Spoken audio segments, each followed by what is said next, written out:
사랑하는 성도 여러분, 안녕하세요. 오늘 이 시간에 함께하게 되어 진심으로 감사합니다.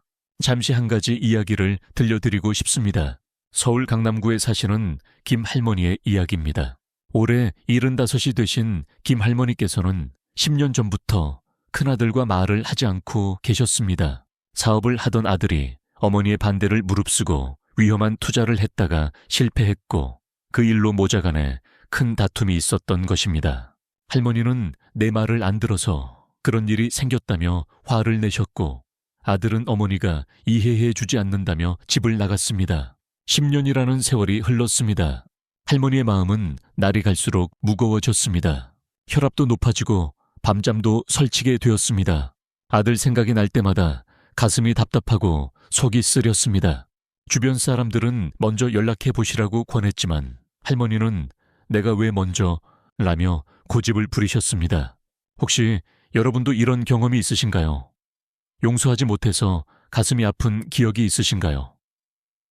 미워하는 마음 때문에 밤잠을 설친 적이 있으신가요? 상처받은 마음이 어떻게 치유될 수 있을까요? 오늘 우리가 함께 나눌 말씀의 제목은 용서는 어떻게 상처를 치유하는가입니다. 이 시간을 통해 여러분의 마음에 있는 무거운 짐을 내려놓고 하나님께서 주시는 참된 평안을 경험하시기를 간절히 소망합니다. 먼저 마태복음 6장 14절에서 15절 말씀을 함께 읽어보겠습니다. 너희가 사람의 잘못을 용서하면 너희 하늘 아버지께서도 너희 잘못을 용서하시려니와 너희가 사람의 잘못을 용서하지 아니하면 너희 아버지께서도 너희 잘못을 용서하지 아니하시리라. 이 말씀이 우리에게 주는 메시지는 무엇일까요? 용서는 선택이 아니라 명령이라는 것입니다. 그런데 왜 하나님께서 우리에게 용서하라고 명령하실까요?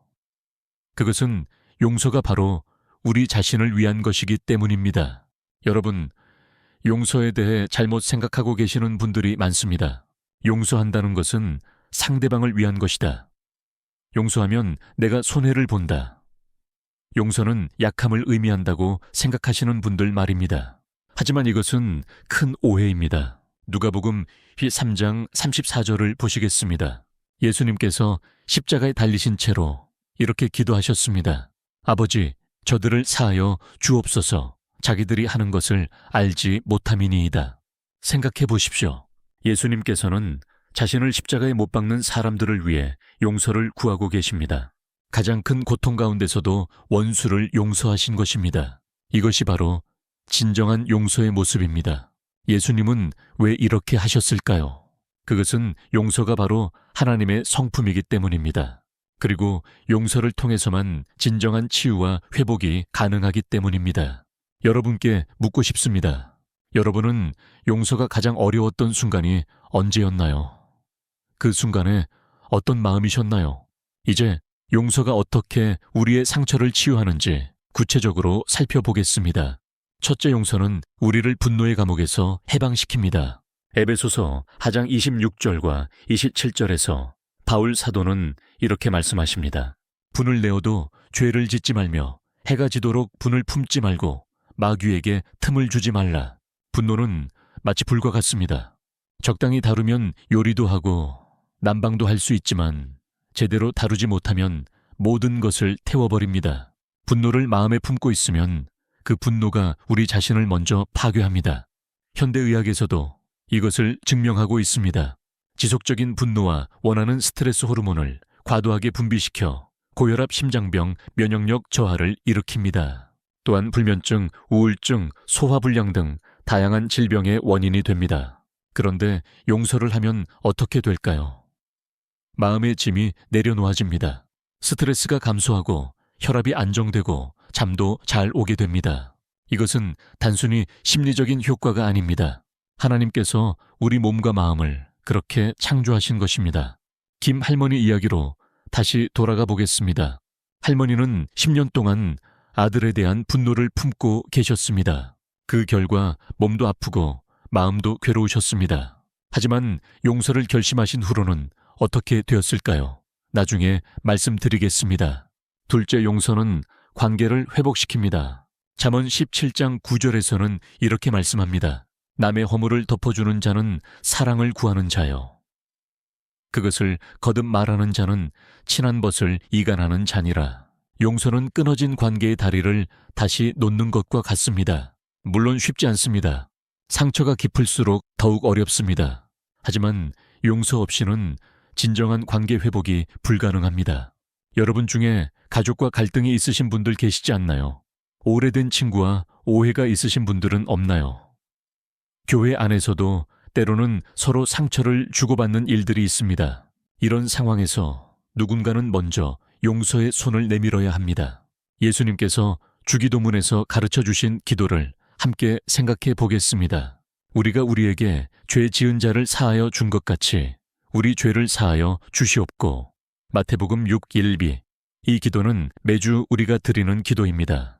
그런데 진정한 의미를 깨닫고 기도하고 있을까요?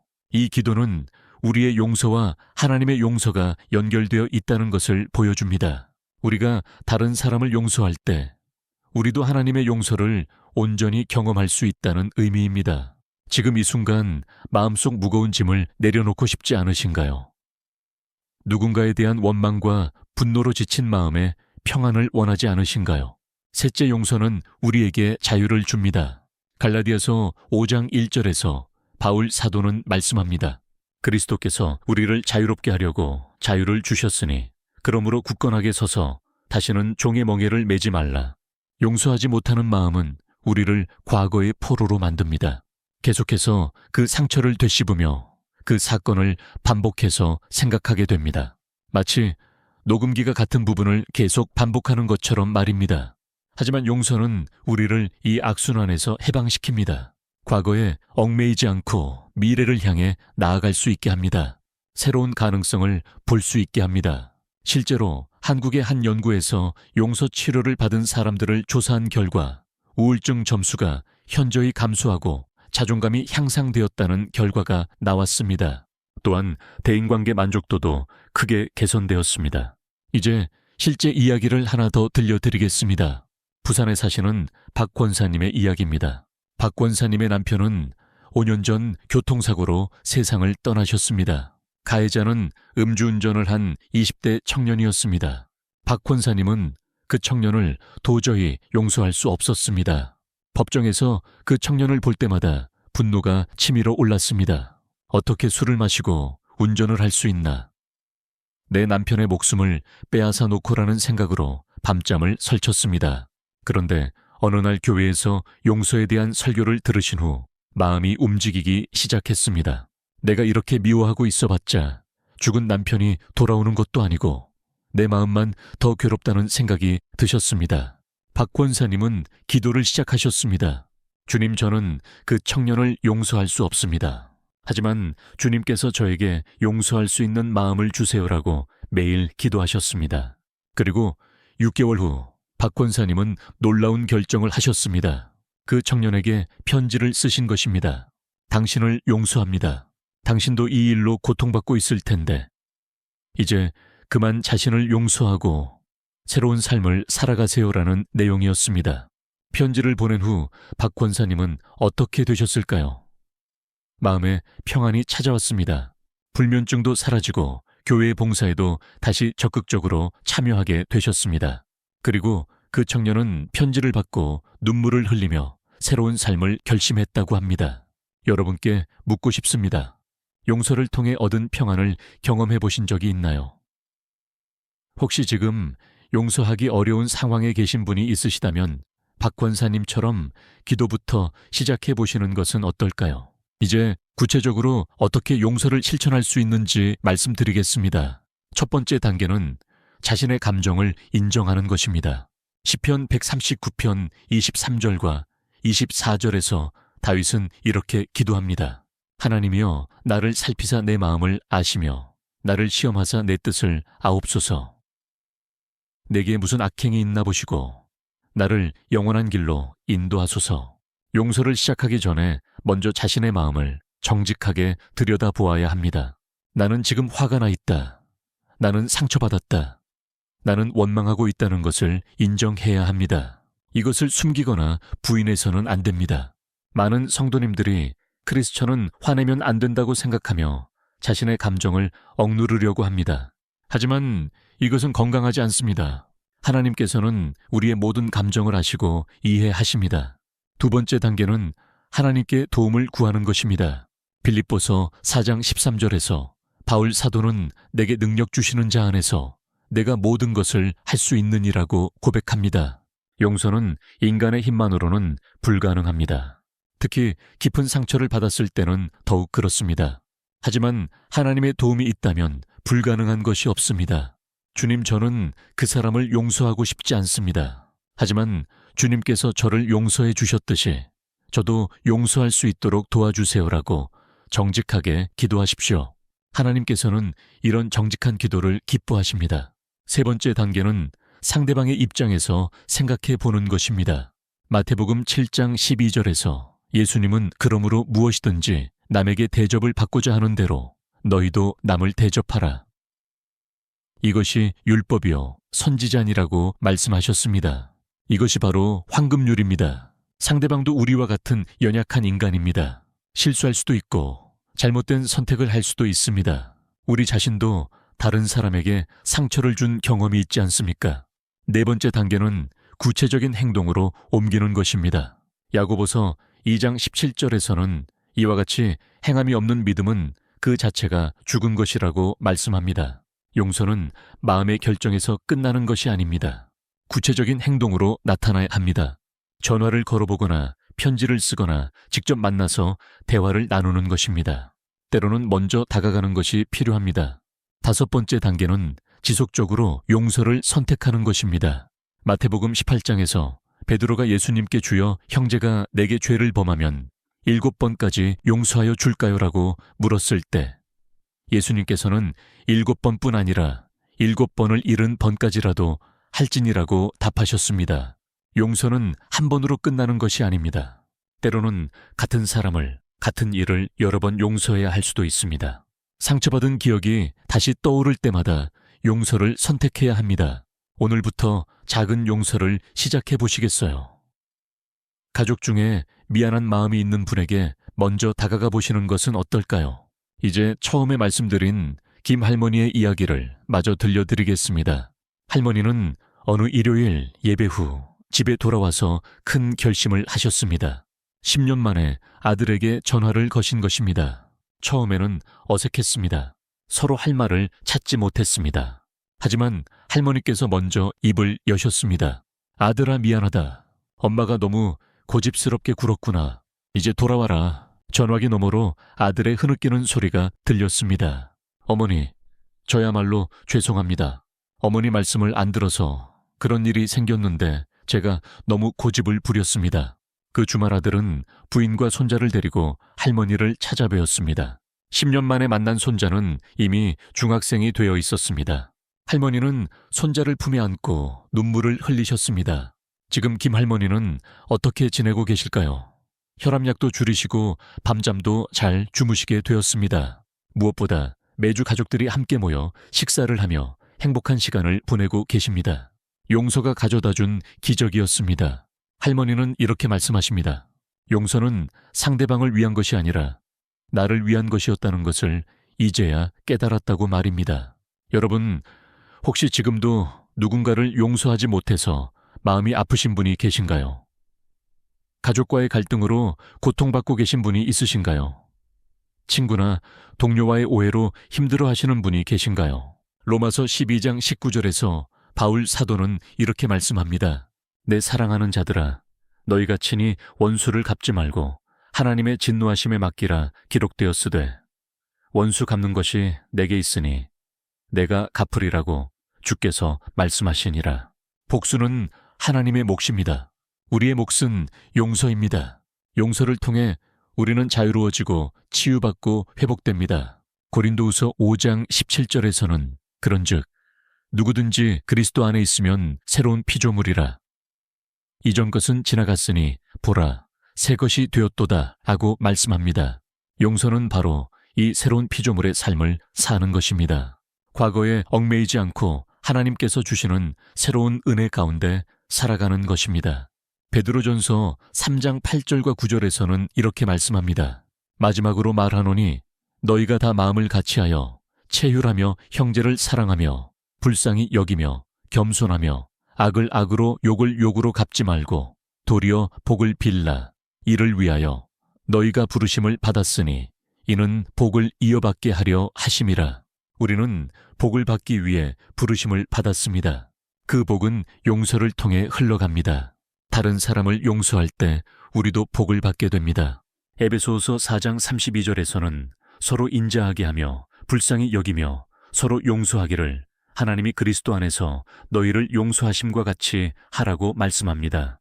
하나님께서 우리를 용서해 주신 그 사랑으로 우리도 다른 사람을 용서해야 합니다. 이것이 바로 그리스도인의 삶의 방식입니다. 골로사에서 3장 13절에서도 누가 누구에게 불만이 있거든 서로 용납하여 피차 용서하되 주께서 너희를 용서하신 것 같이 너희도 그리하고라고 말씀합니다. 용서는 선택이 아니라 명령입니다. 하지만 그 명령은 우리를 힘들게 하려는 것이 아니라 우리를 자유롭게 하고 행복하게 하려는 하나님의 사랑입니다. 사랑하는 성도 여러분, 오늘 이 말씀을 통해 무엇을 깨달으셨습니까? 첫째, 용서는 하나님의 명령이지만 동시에 우리 자신을 위한 선물이라는 것입니다. 용서를 통해 우리는 분노의 감옥에서 해방되고 관계가 회복되며 진정한 자유를 얻게 됩니다. 둘째, 용서는 과정이라는 것입니다. 한 번에 완전히 이루어지는 것이 아니라 매일매일 선택해야 하는 것입니다. 하나님의 도움을 구하며 단계적으로 실천해 나가야 합니다. 셋째, 용서의 능력은 하나님께로부터 온다는 것입니다. 우리의 힘만으로는 할 수 없지만 하나님의 사랑과 은혜로는 가능합니다. 이제 결단의 시간입니다. 오늘 가족에게 한 걸음 다가가 용서를 실천하세요. 그 전화 한 통이, 그 문자 메시지 하나가, 그 만남 한 번이 여러분의 인생을 바꿀 수 있습니다. 혹시 부모님과 갈등이 있으신 분이 계신가요? 오늘 안부 전화를 드려보세요. 자녀와 소통이 안 되어 힘드신 부모님들이 계신가요? 먼저 다가가서 대화를 시도해보세요. 형제자매와 오해가 있으신 분들은 용기를 내어 먼저 손을 내밀어 보세요. 교회 안에서도 마찬가지입니다. 혹시 어떤 성도님과 불편한 관계에 있으신 분이 계신다면 예배 후에 먼저 인사를 건네보세요. 작은 실천이 큰 변화를 가져옵니다. 직장에서도 이웃과의 관계에서도 용서를 실천할 기회는 얼마든지 있습니다. 용서가 약함이 아니라 강함이라는 것을 보여주세요. 용서가 손해가 아니라 유익이라는 것을 경험해보세요. 댓글에 아멘을 남겨주세요.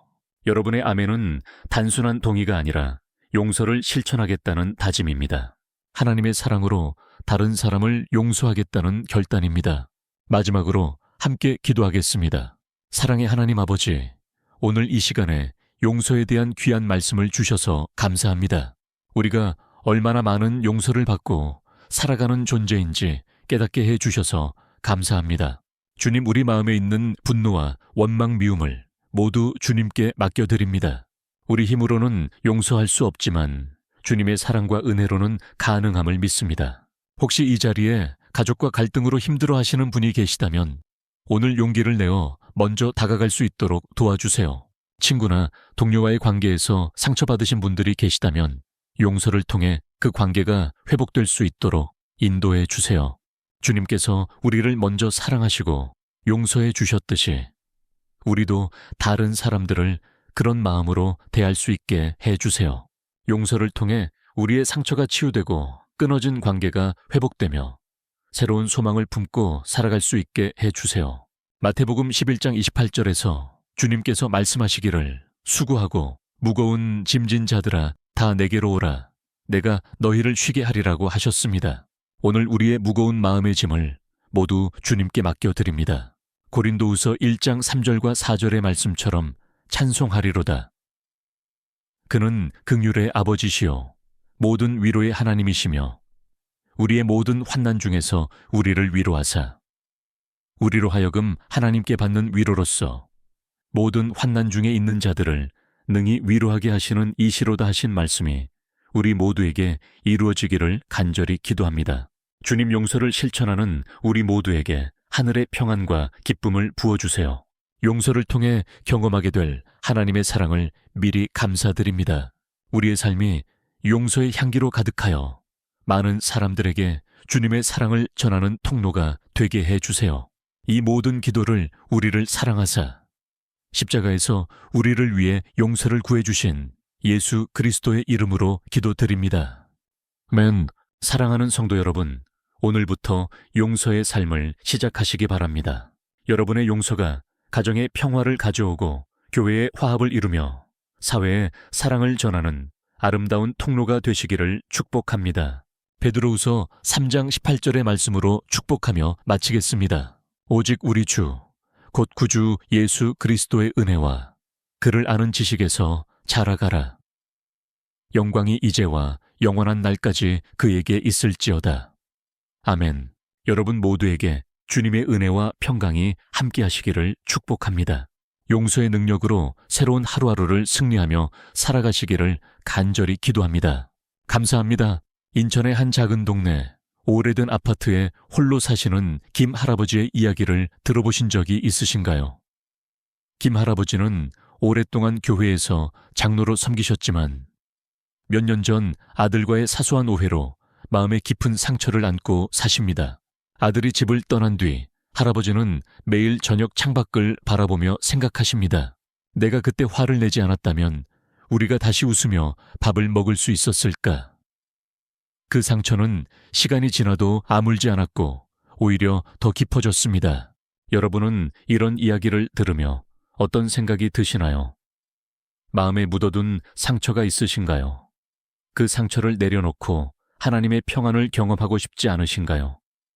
용서가 어떻게 우리를 자유롭게 할 수 있을까요? 오늘 우리는 하나님의 말씀을 통해 용서의 힘과 그로 인해 치유되는 상처의 기적을 함께 찾아볼 것입니다. 성경 마태복음 6장 14절에서 이렇게 말씀하십니다. 너희가 사람의 잘못을 용서하면 너희 하늘 아버지께서도 너희 잘못을 용서하시려니와. 이 말씀은 우리에게 희망을 줍니다. 용서는 단순한 행동이 아니라 하나님께서 우리에게 주신 선물입니다. 용서란 무엇일까요? 왜 우리는 용서하기를 어려워할까요? 용서는 단순히 괜찮다라고 말하는 것이 아닙니다. 용서는 우리의 상처와 아픔을 인정하면서도 그 아픔을 하나님께 맡기고 상대를 사랑하기로 선택하는 것입니다. 하지만 이 선택은 쉽지 않습니다. 부산에 사시는 박할머니의 이야기를 들어보겠습니다. 박할머니는 몇 년 전 이웃과의 다툼으로 깊은 상처를 받으셨습니다. 이웃이 할머니의 손자를 비판하는 말을 퍼뜨렸고 그 일로 가족들 사이에도 갈등이 생겼습니다.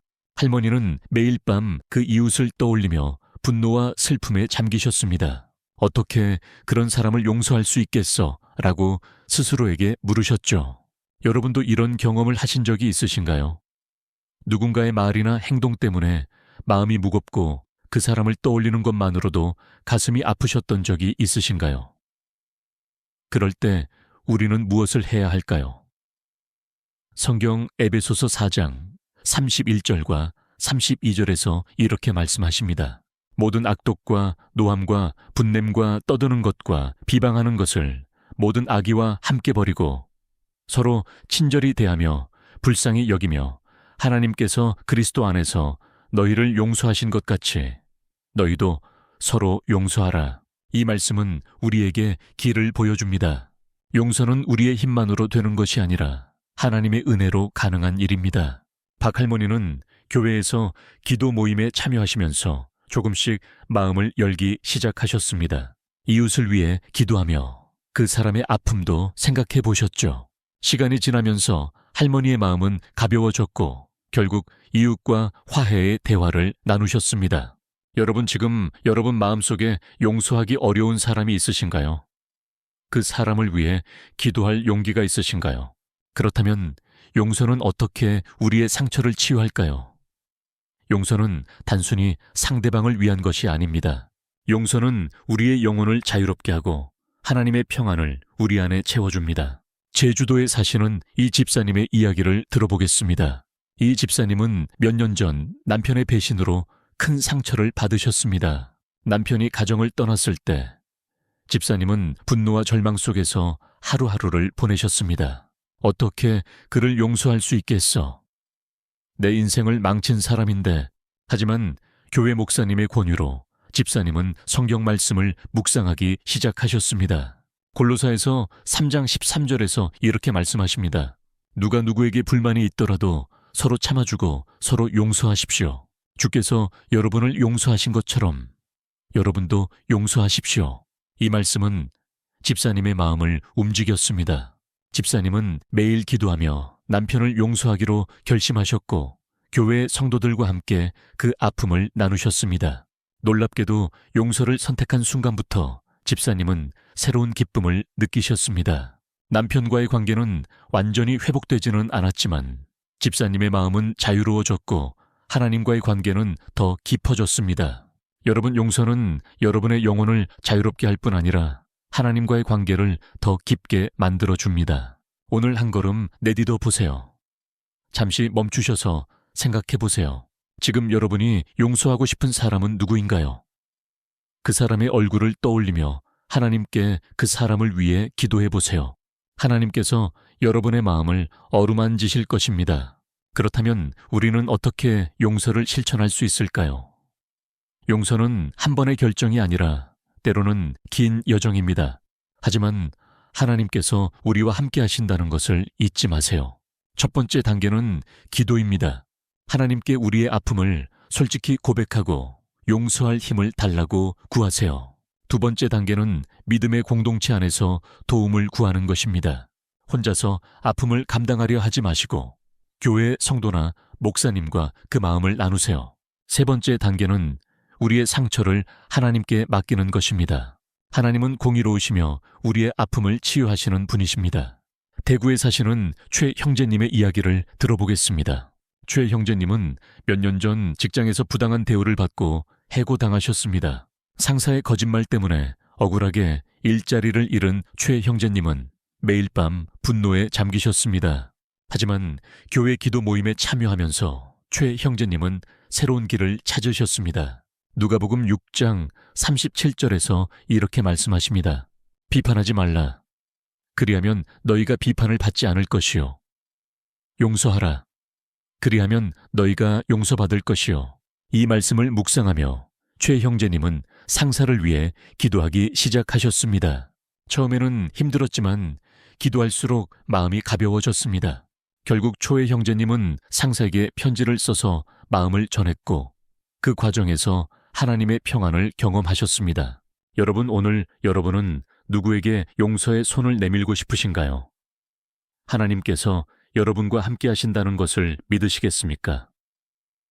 용서는 단순히 상대방을 위한 것이 아니라 여러분의 영혼을 위한 하나님의 선물입니다. 용서를 선택할 때 여러분은 하나님의 품 안에서 새로운 자유와 기쁨을 발견하게 될 것입니다. 이제 잠시 멈추셔서 여러분의 마음을 점검해 보세요. 지금 여러분이 용서하고 싶은 사람은 누구인가요? 그 사람을 위해 기도할 준비가 되셨나요? 하나님께서 여러분의 상처를 어루만지시고 그 아픔을 치유하실 것입니다. 용서는 우리의 힘으로만 되는 것이 아닙니다. 하나님의 은혜와 사랑이 우리를 이끌어줍니다. 여러분, 용서는 여러분의 영혼을 자유롭게 할 뿐 아니라 하나님의 나라를 이 땅에 가져오는 일입니다.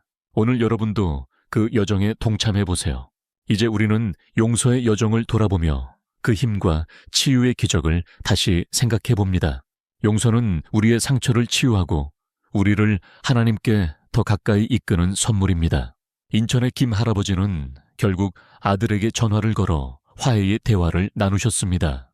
부산의 박 할머니는 이웃과 따뜻한 차 한 잔을 나누며 새로운 우정을 시작하셨습니다. 제주도의 이 집사님은 하나님의 평안 속에서 새로운 삶을 살아가십니다. 대구의 최 형제님은 억울함을 내려놓고 하나님의 은혜를 경험하셨습니다. 여러분, 이 모든 이야기는 하나님의 사랑과 용서의 능력을 보여줍니다. 시편 147장 3절에서 이렇게 말씀하십니다. 그가 상심한 자들을 고치시며 그들의 상처를 싸매신다. 이사야 61장 1절에서도 말씀하십니다. 주 여호와의 신이 내게 임하셨으니 이는 여호와께서 내게 기름을 부으사 마음이 상한 자를 고치며 포로된 자에게 자유를 주라 하심이라. 여러분, 오늘 가족, 친구 또는 자신에게 한 걸음 다가가 용서를 실천하세요.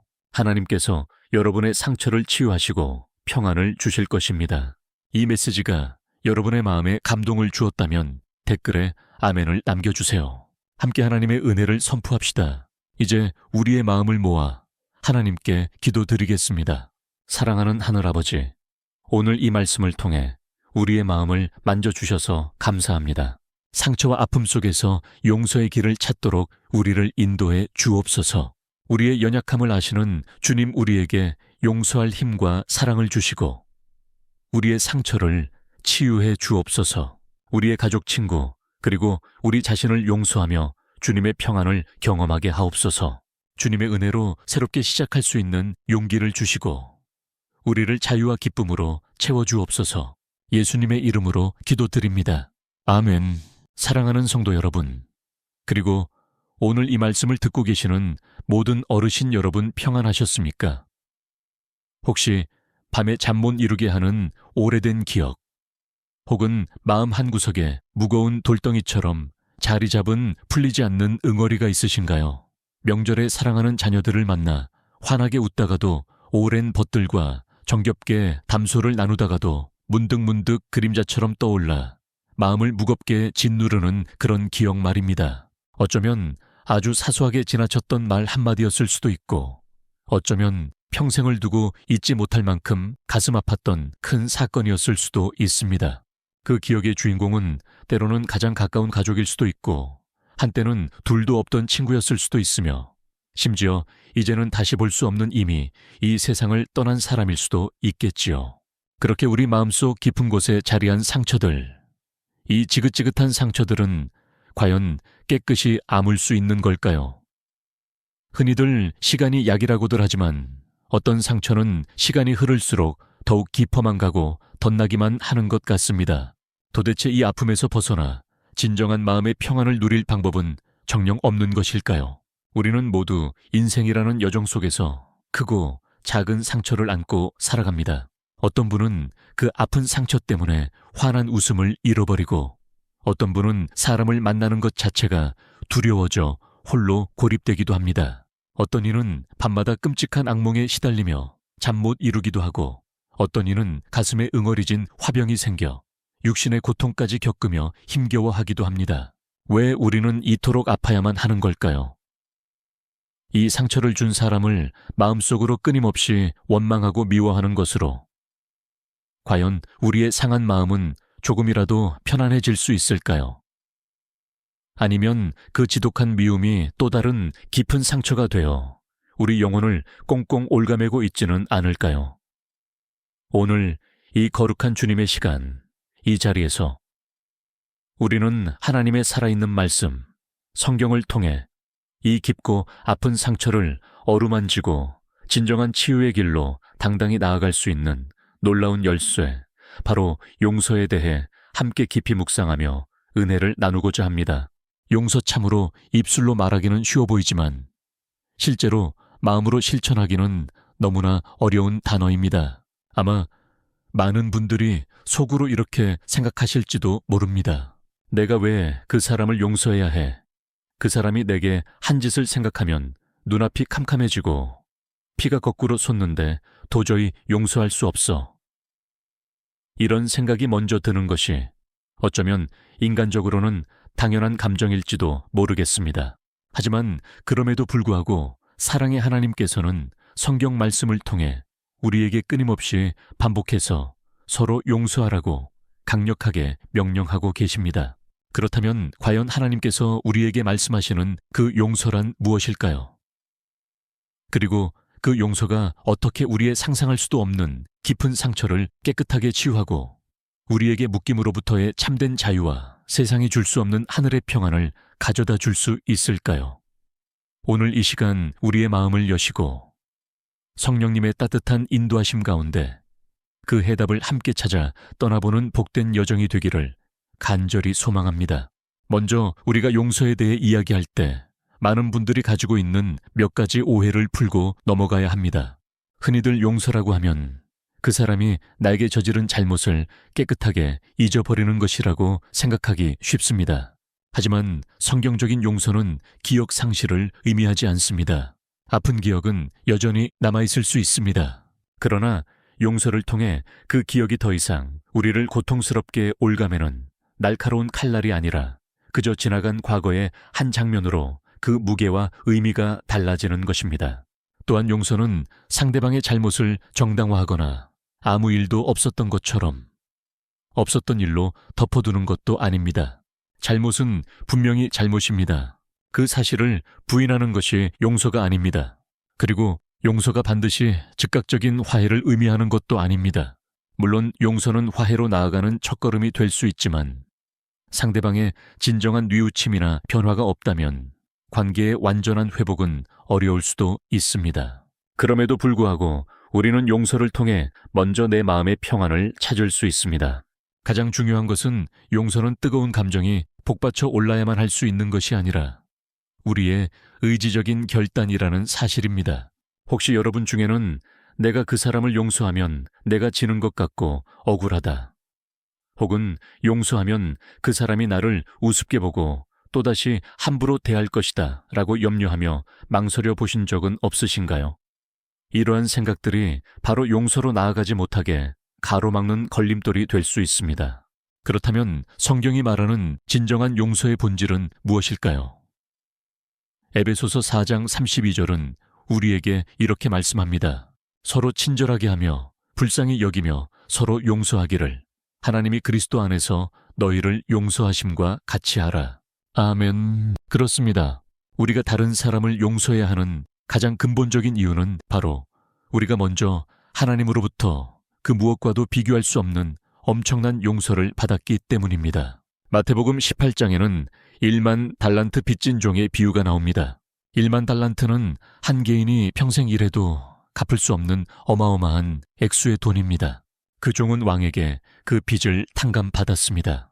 그러나 그는 자신에게 불과 100데나리온, 아주 적은 돈을 빚진 동료를 만나자 그의 멱살을 잡고 빚을 갚으라며 감옥에 가두어 버립니다. 이 비유는 우리가 하나님께 진 죄의 빚이 얼마나 크고 그럼에도 불구하고 하나님께서 우리를 얼마나 크고 놀랍게 용서해 주셨는지를 보여줍니다. 그 엄청난 용서를 받은 우리가 형제자매에 의해 작은 허물을 용서하지 못한다면 그것이야말로 하나님 앞에서 큰 죄가 되는 것입니다. 성경적인 용서는 마치 빚을 탕감해 주는 것과 같습니다. 더 이상 그 빚 때문에 상대방을 올가매거나 괴롭히지 않고 그를 자유롭게 놓아주는 것입니다. 그리고 놀랍게도 그렇게 상대방을 용서할 때 우리는 가장 먼저 우리 자신을 과거의 아픈 상처와 쓰라린 분노의 감옥으로부터 해방시키는 놀라운 경험을 하게 됩니다. 용서는 바로 나 자신을 위한 가장 큰 선물인 것입니다. 그렇다면 우리는 누구를 용서해야 할까요? 용서의 대상은 물론 내게 상처를 준 타인입니다. 하지만 때로는 우리가 가장 먼저 용서해야 할 대상이 바로 나 자신일 수도 있습니다. 과거의 실수나 잘못으로 인해 끊임없이 스스로를 자책하고 괴로워하며 살아가는 분들이 계십니다. 그때 내가 왜 그랬을까? 그때 다른 선택을 했더라면 하고 후회하며 자신을 용서하지 못하는 것입니다.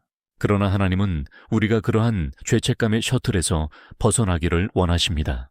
자신을 용서하는 것은 결코 교만이 아니라 하나님의 은혜 안에서 새로운 시작을 받아들이는 겸손한 태도입니다. 지금 이 순간 여러분의 마음속에 용서가 필요한 사람은 누구인가요? 그 사람이 가족이든 친구이든 혹은 자기 자신이든 그 이름을 조용히 떠올려 보시기 바랍니다.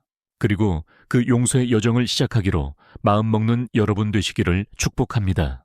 우리가 왜 용서해야 하는가에 대해 좀 더 깊이 생각해 보겠습니다. 첫째로 용서는 하나님의 분명하고도 단호한 명령이기 때문입니다.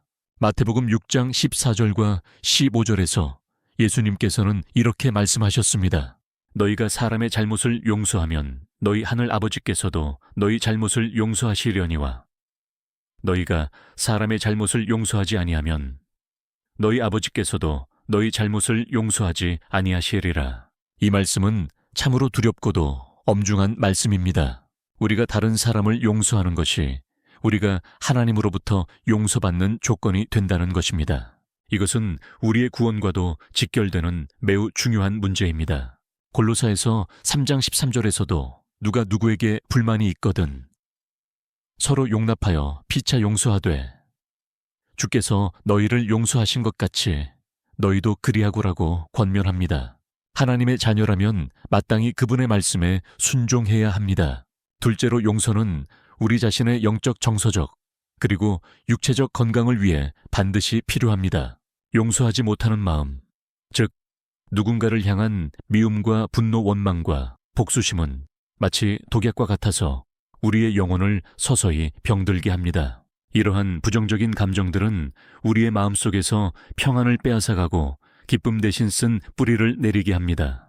실제로 많은 의학 연구 결과에 따르면 만성적인 분노와 스트레스는 스트레스 호르몬인 코르티솔 수치를 높이고 면역력을 저하시키며 심혈관 질환이나 고혈압, 소화불량, 두통 등 다양한 육체적 질병의 원인이 되기도 합니다. 혹시 여러분 중에서도 마음속에 누군가를 오랫동안 미워하면서부터 몸이 여기저기 아프거나 마음이 늘 불안하고 우울하지는 않으셨는지요? 용서하지 못하는 마음은 하나님과의 관계에도 심각한 장애물이 됩니다. 우리의 기도가 막히고 하나님의 은혜를 체험하기 어려워지며 영적으로 메마르게 됩니다. 그러므로 용서는 남을 위해서가 아니라 바로 나 자신의 온전한 건강과 행복을 위해 반드시 필요한 것입니다. 셋째로 우리는 예수 그리스도의 본을 따르기 위해 용서해야 합니다. 우리 주님께서는 십자가 위에서 극심한 고통 가운데 매달려 계시면서도 자신을 못 박고 조롱하는 사람들을 향해 이렇게 기도하셨습니다. 누가복음 23장 34절입니다. 이에 예수께서 이르시되 아버지 저들을 사하여 주옵소서. 자기들이 하는 것을 알지 못함이니이다 하시더라. 이 얼마나 놀랍고도 위대한 용서의 모습입니까? 또한 스데반 집사님은 복음을 전하다가 돌에 맞아 순교하는 그 순간에도 사도행전 7장 60절에서 무릎을 꿇고 크게 불러 이르되 주여 이 죄를 그들에게 돌리지 마옵소서. 이 말을 하고 자니라라고 외치며 자신을 죽이는 자들을 위해 기도했습니다. 예수님과 스데반의 용서는 우리에게 용서의 극한을 보여줍니다. 우리가 받은 상처가 아무리 크고 아프다 할지라도 예수님께서 십자가에서 보여주신 용서보다 더 클 수는 없을 것입니다. 그러므로 우리는 그 주님의 본을 따라 기꺼이 용서하는 삶을 살아야 합니다. 이제 가장 중요한 질문으로 넘어가겠습니다. 그렇다면 용서는 어떻게 우리의 깊은 상처를 치유하는 것일까요? 먼저 용서는 우리를 부정적인 감정으로부터 해방시켜 정서적인 치유를 가져다 줍니다. 우리가 누군가를 용서하기로 결단하고 그 용서를 실천할 때 우리를 꽁꽁 묶고 있던 분노와 원망, 슬픔과 두려움, 복수심과 같은 파괴적인 감정의 사슬이 끊어지기 시작합니다. 마치 무거운 짐을 내려놓은 것처럼 마음이 가벼워지고 그 빈자리에 하나님의 평안과 기쁨 그리고 참된 자유함이 채워지기 시작합니다. 시편 32편 1절과 2절은 이렇게 노래합니다. 허물의 사함을 받고 자신의 죄가 가려진 자는 복이 있도다. 마음에 간사함이 없고 여호와께 정죄를 당하지 아니하는 자는 복이 있도다. 아멘. 용서를 통해 우리는 더 이상 과거의 아픈 상처에 매여 현재를 고통스럽게 살아가지 않고 밝은 미래를 향해 새로운 발걸음을 내디딜 수 있는 놀라운 힘을 얻게 됩니다. 또한 용서는 우리의 정신적, 육체적 건강 회복에도 직접적인 영향을 미칩니다. 앞서 말씀드린 것처럼 용서하지 못하는 마음은 엄청난 스트레스를 유발합니다. 그러나 우리가 용서를 실천할 때 이 스트레스가 현저히 줄어들고 이는 곧 면역체계 강화, 혈압 안정, 심장 박동 안정, 그리고 수면의 질 향상으로 이어질 수 있습니다. 만성적인 통증이나 소화불량, 두통과 같은 스트레스성 질환들이 완화되는 것을 경험하기도 합니다. 실제로 용서를 실천한 많은 사람들이 이전보다 훨씬 건강해지고 활기찬 삶을 살게 되었다고 간증합니다. 여러분, 용서를 통해 마음의 무거운 짐을 내려놓는다면 우리의 몸도 한결 가벼워지고 건강해지지 않을까요? 더 나아가 용서는 하나님과의 관계를 회복시키고 더욱 심화시키는 영적 치유를 가져옵니다. 우리가 다른 사람을 용서하지 못하는 마음을 품고 있으면 마치 하나님과 우리 사이에 보이지 않는 높은 담이 세워진 것과 같습니다. 그러나 우리가 하나님의 말씀에 순종하여 용서할 때 그 막힌 담이 허물어지고 하나님과의 더 깊은 친밀한 교제와 풍성한 은혜를 경험하게 됩니다. 우리의 기도가 응답받고 하나님의 세미한 음성을 더 분명하게 듣게 되며 하나님의 사랑을 더욱 깊이 깨닫게 됩니다. 이사야 43장 25절에서 하나님께서는 이렇게 약속하십니다. 나 곧 나는 나를 위하여 네 허물을 도말하는 자니 네 죄를 기억하지 아니하리라. 우리를 조건 없이 용서하시는 그 하나님의 마음을 닮아 우리가 다른 사람을 용서할 때 우리는 놀라운 영적 회복과 성장을 경험하게 되는 것입니다. 마지막으로 용서는 깨어진 관계를 회복할 수 있는 가능성을 열어줍니다. 물론 용서한다고 해서 모든 관계가 예전처럼 혹은 그보다 더 좋게 즉시 회복되는 것은 아닙니다. 상대방의 진심 어린 사과와 변화의 노력이 함께 필요하기 때문입니다. 하지만 용서는 분명 관계 회복을 위한 가장 중요하고도 필수적인 첫걸음이 됩니다. 용서를 통해 우리는 서로에게 새로운 기회를 제공하고 과거의 잘못에 얽매이지 않고 더 건강하고 성숙한 관계로 발전할 수 있는 소중한 토대를 마련할 수 있습니다. 제가 아는 한 권사님의 이야기를 잠깐 해드릴까 합니다. 이 권사님은 시어머니와의 관계 때문에 수십 년간 명절이 다가오는 것이 마치 지옥처럼 느껴졌다고 합니다. 젊은 시절부터 시어머니의 모진 시집살이와 가슴에 못 박는 말들로 인해 깊은 상처를 받았고 그 응어리가 풀리지 않아 늘 가슴 한구석이 답답하고 힘들었다고 합니다. 남편에게 하소연해도 별다른 위로가 되지 않았고 자녀들 앞에서 억지로 웃는 것도 지쳐갈 무렵 어느 날 설교 말씀을 통해 용서하라는 하나님의 음성을 듣게 되었다고 합니다. 처음에는 내가 왜 그 모진 시어머니를 어떻게 용서해? 라는 반발심이 강하게 들었지만 기도하는 가운데 성령님께서 그 마음을 어루만져 주셨고 눈물로 회개하며 시어머니를 용서하기로 결단했다고 합니다. 그리고 용기를 내어 시어머니께 먼저 다가가 진심으로 용서를 구하고 사랑한다고 고백했습니다. 물론 시어머니의 반응은 처음에는 냉랭했습니다. 네가 뭘 잘못했는데 하시며 여전히 쌀쌀맞게 대하셨지만 권사님은 포기하지 않고 꾸준히 사랑으로 섬기고 기도했다고 합니다. 몇 년의 시간이 흐른 후 놀랍게도 시어머니의 마음이 눈 녹듯이 녹아내리기 시작했습니다.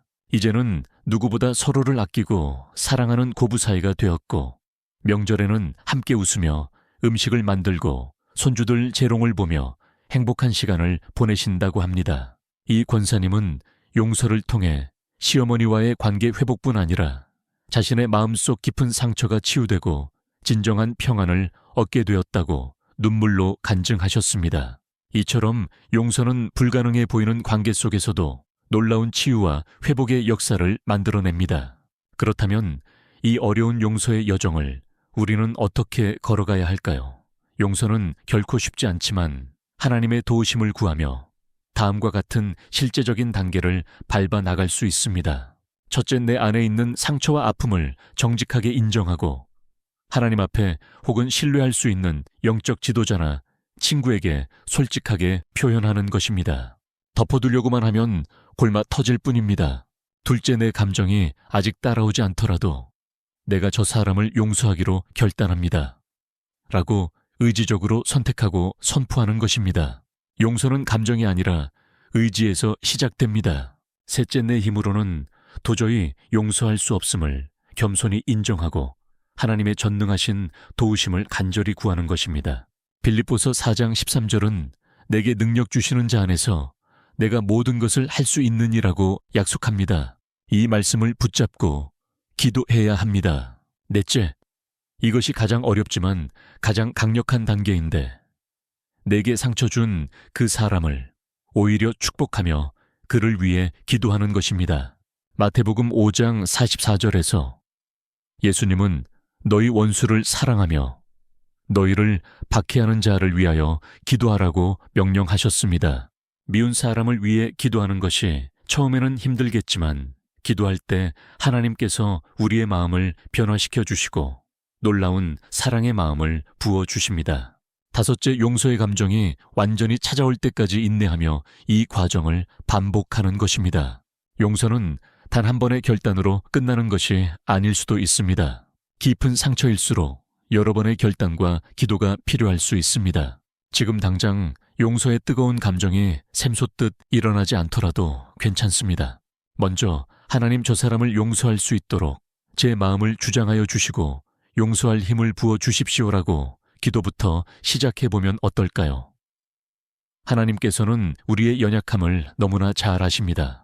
히브리서 4장 15절은 우리에게 이렇게 위로를 줍니다. 우리에게 있는 대제사장은 우리의 연약함을 동정하지 못하실 리가 아니요 모든 일에 우리와 똑같이 시험을 받으신 이로되 죄는 없으시니라.